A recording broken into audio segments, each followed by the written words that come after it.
শাকিব খানের যে দরদ মুভিটা যেন রিলিজ হয়েছে, এই মুভিটা যদি ইন্ডিয়াতেও একই সাথে রিলিজ হইতো তাহলে মেবি আই থিঙ্ক মানে আমার মনে হয় যে আরও টাকা ইনকাম করা যেত। কারণ প্রায় 5 বছর পরে শাকিব খানের একটা ছবি রিলিজ হয়েছে বা মুভি রিলিজ হয়েছে, এটা কোনো আনুষ্ঠানিকতা ছিল না।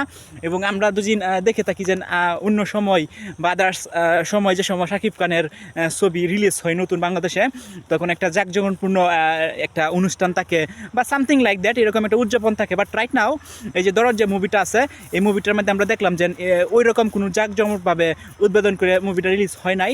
আমরা জানি গত বুধবার অর্থাৎ 15 তারিখ ছবিটা মুভিটা রিলিজ হয়েছে। রিলিজ হওয়ার পর অনেক হলের মধ্যে এগুলো হচ্ছে লোকসংখ্যা যারা আছে, মুভি প্রেমিক যারা আছে, তারা অনেকে যাইতেছে এই মুভিটা দেখার চেষ্টা করতেছে।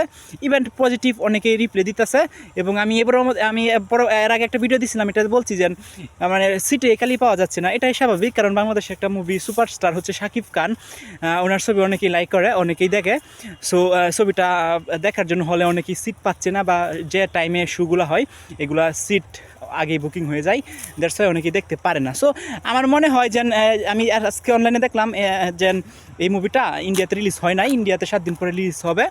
তো আমার মনে হয় এটা রিলিজ হইলে ইন্ডিয়াতে আরও সাড়া পড়বে।